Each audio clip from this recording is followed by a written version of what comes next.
After Eminem released the Slim Shady LP, he started his own record label in late 1999. Eminem looked for an avenue to release D12, and Paul Rosenberg was keen to start a label, which led to the two teaming up to form Shady. D12 was the first act signed by Shady, as they had been rapping together since the 1990s.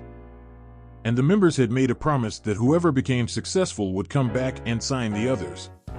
In June 2001, D12 released Devil's Night, peaking at #1 on the Billboard 200, earning 371,000 copies during the first week of release.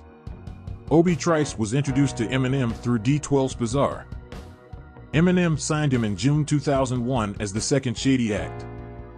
Obie Trice first got public attention via a freestyle skit on the Devil's Night album and the Eminem Show track called Drips. While working on the film 8 Mile, Eminem had a meeting with then underground rapper 50 Cent. Eminem had heard 50 Cent's mixtape called Guess Who's Back. He began taking them to Dr. Dre and offered him the chance to work together on the artist. 50 Cent became the first solo artist signed to Shady and Aftermath. The 8 Mile soundtrack was the third Shady LP to be released. The first single was Lose Yourself, which earned multiple nominations and became a surprise win of an Academy Award for Best Original Song, the first time a hip-hop song had ever won the award. The second single was 50 Cent's Wanksta, which was released as a buzz track and became popular in 50 Cent's hometown. During this time, Eminem had also made a deal with DJ Green Lantern, who released the label's first mixtape, Invasion, in 2002. New York's finest, yo. What's up, Green? What up, what up? What's good? Hey, yo, Landon. Why don't you tell Detroit what my motherfucking name is? He was the DJ for Eminem during the Anger Management Tour. The fourth release from Shady was 50 Cent's Get Rich or Die Tryin' in February 2003. The album became the fastest-selling debut in U.S. history, selling 872,000 copies in its first week. Next album to be released from Shady was Obie Trice's debut album called Cheers, 6 months later. Despite being commercial successful, the LP was considered overshadowed by 50 Cent's music at the time. In 2003, Shady was involved in several controversies with the likes of the inherited murdering feud that 50 Cent and G-Unit were involved in, ongoing problems with the previous co-owners of the Source magazine, namely Benzino, as well as escalating issues with rapper Trice the 5'9", who was previously a friend of Eminem and D12. When they went on tour, they did a Green Lantern mixtape. I submitted them a freestyle verse. For some reason, they listened to the verse and felt like I was dissing. Even him. He comes on before his record even started and said, "Fuck anger management. I need somebody to manage my anger." And he took that as I was saying, "Fuck the anger management tour." if you cool with him, why would you put something in there that make the man even think that it's a diss? He said, fuck anger management. Anger management is the name of Eminem's tour, bottom line. They took my shit off, and it got back to me through somebody else. And I'm thinking, why would him think I would do something like that? Until they reunited in 2010. Near the end of 2003, Eminem and Dr. Dre signed a joint deal with Stat Quo. Stat Quo became the second artist to be signed to Shady and Aftermath. The following year saw the release of D12's second album, D12 World. Also, in 2004, Eminem and Rosenberg began a venture offered by Sirius Satellite Radio that saw the airing of their uncensored hip-hop radio station, Shade 45. Shady DJ Green Lantern, was given his own show, whilst 50 Cent's G-Unit DJ Who Kid, co-hosted G-Unit Radio on Saturdays. 2005 saw the release of 50 Cent's second release, The Massacre, which set a record as the sixth fastest-selling album since 1991. With 1.14 million albums sold in 4 days. The album was a commercial success. On Piggy Bank, a song off the album, 50 Cent insulted several artists, including Jadakiss. The feud between Jadakiss and 50 Cent indirectly led to DJ Green Lantern leaving Shady Records. A few months after the release of The Massacre, Jadakiss appeared on a street DVD and had DJ Green Lantern on loudspeaker through his phone, without Green Lantern being aware of this. Niggas waiting for that hook, nigga, that fucking right hook, nigga. Yeah, I gotta let him throw something back, though. Yeah, you know he gonna go out. Put whatever he wanna put out. If he put anybody else out, I'm just going to the radio and say he lost. Word. You gotta fight your own battles, baby. Oh, shit. Yeah, you could do that. I mean, I ain't like I'm gonna stop. I ain't gonna back down. All the other hard niggas, they come from Yonkers. That was Green Lantern. The DJ shared his thoughts on how to deal with the feud. When the DVD was released and Eminem found out about what happened, Green Lantern had to leave Shady Records, and Shade 45 and his upcoming album, Armageddon, was no longer a Shady Records related project. The Alchemist was signed on as the official tour DJ for Eminem on the 2005 Anger Management 3 tour, replacing DJ Green Lantern. In August 2005, Eminem and the Double XL magazine teamed up to release a special issue titled Double XL Presents Shade 45 and was designed to give maximum exposure to Shade 45 as a radio station, and at the same time give maximum exposure to the Shady Records label as a whole, as well as the radio DJs and G-Unit Records artists.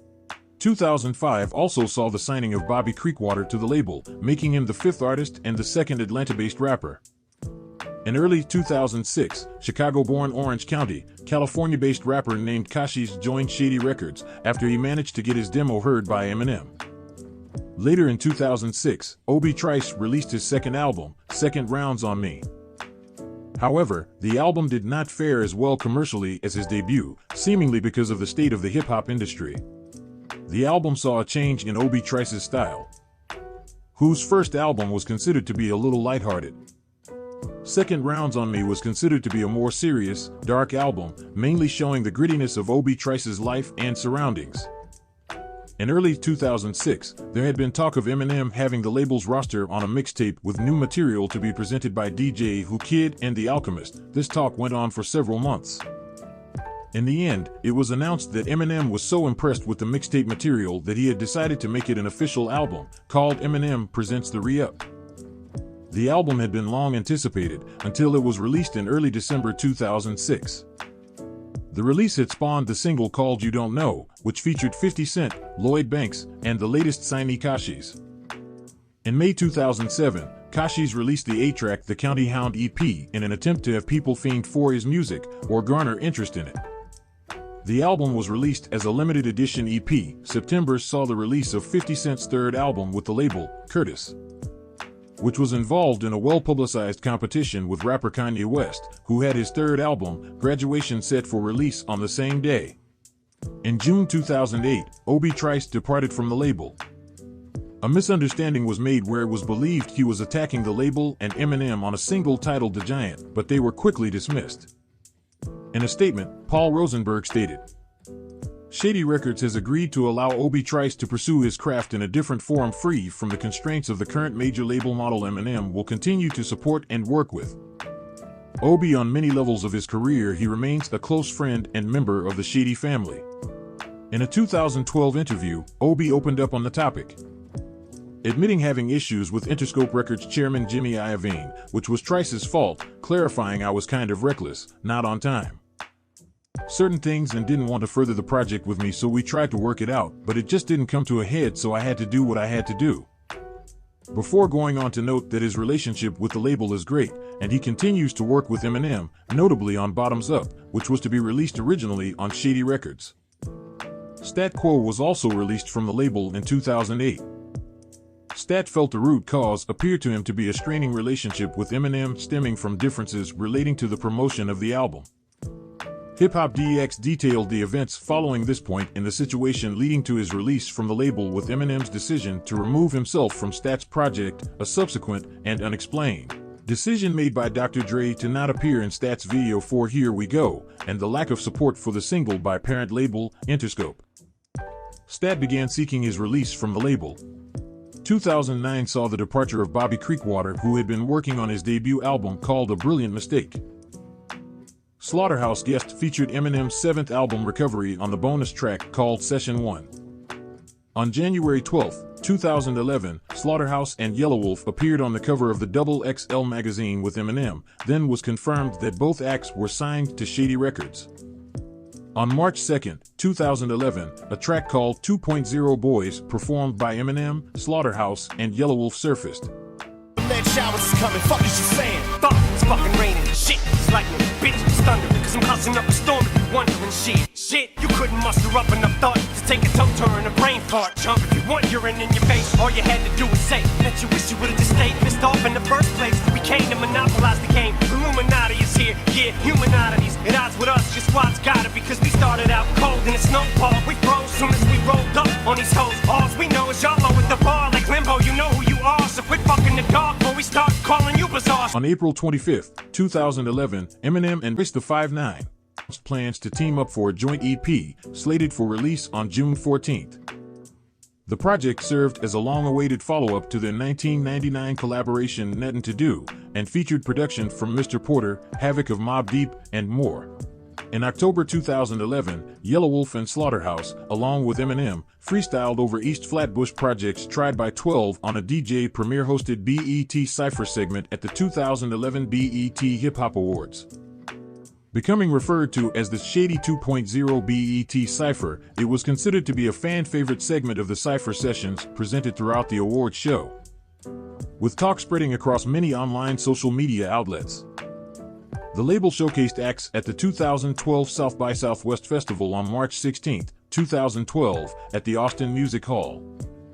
The evening was presented by Shade 45 radio host Sway Calloway. The Shady Records artist lineup for the evening included Slaughterhouse and 50 Cent, who performed his debut album Get Rich or Die Tryin' in its entirety for the first time.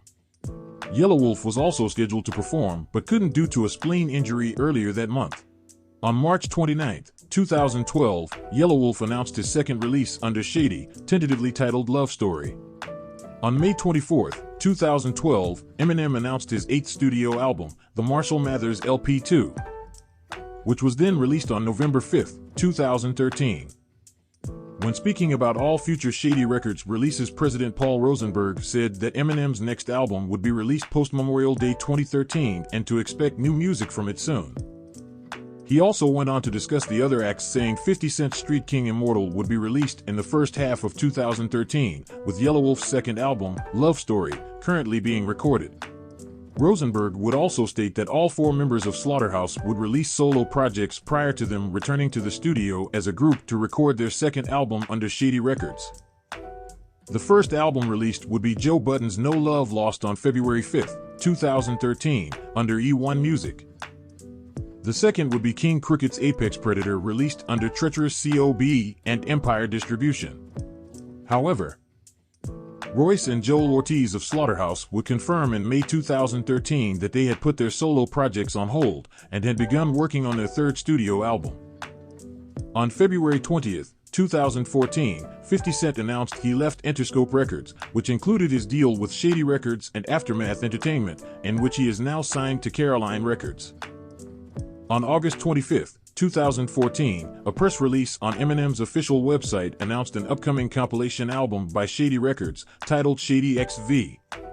The 2-disc album is scheduled for release on November 24, 2014, in the week of Black Friday, and will consist of 1 greatest hits disc and 1 disc of new material from Shady Records artists such as D12, Slaughterhouse, Bad Meets Evil, and Yelawolf.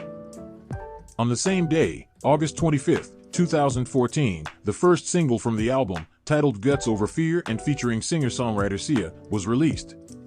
On March 3, 2017, Shady Records and Griselda Records announced that Shady Records had signed Westside Gunn and Conway the Machine to the label both individually and collectively.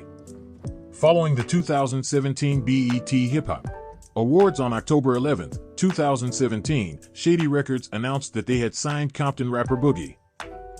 On October 27, 2017, Yelawolf released his third album for Shady Records, Trial by Fire. On December 15, 2017, Eminem released his 9th studio album, Revival. On April 26, 2018, Royce da 5 feet 9 inches announced that Slaughterhouse had officially disbanded. On August 12, 2018, while on tour, Yelawolf stated Trunk Music 3 would be his final release on Shady Records. On August 31, 2018, Eminem released his 10th studio album Kamikaze without any prior promotion. The song Stepping Stone on that album announces that D12 has officially disbanded. On January 25, 2019, Boogie released his debut album Everything's for Sale. The album was met with critical acclaim. Commercially, it debuted at number 28 on Billboard 200, selling 18,000 album equivalent units in its first week. Then on March 29, 2019, Yellow Wolf released his last album on Shady Records' Trunk Music 3. The album debuted at number 28 on the Billboard 200. On November 29, 2019, Griselda released their first album on the label, WWCD. On January 17, 2020, Eminem released his 11th studio album Music to Be Murdered By without any prior announcement. Commercially, it debuted at number 1 in 12 countries. In the United States, the album sold 279,000 in its first week, becoming Eminem's 10th consecutive number 1 album in the country. Eminem became the only artist with 10 consecutive number 1 albums in the United States and United Kingdom. On July 2, 2021, it was announced that Atlanta rapper Grip had signed to the label. On August 27, 2021, Grip released his debut Shady album, I Died For This. On February 25, 2022, Conway the Machine released his second studio album, God Don't Make Mistakes, and on June 17, 2022, Westside Boogie released More Black Superheroes. On August 5, 2022, Eminem released his second greatest hits album, Curtain Call 2, following his 2005 compilation album Curtain Call, The Hits. The album debuted at number 6 on Billboard 200. On July 7, 2023, Grip released his sophomore album Still. On July 26, 2023, Eminem and Dr. Dre announced they signed a new artist by the name of Easy Mill to Shady and Aftermath. Shady Records hasn't had the best success in some time, but hopefully this is a new light that will shine on the label. Eminem is a brilliant artist and an amazing producer, but the history of his label has struggled. And that is a tough pill to swallow, but we've seen Eminem overcome everything in life. He's someone that you don't bet against. Till next time, I will keep you up to date on everything Shady related. Have a blessed day.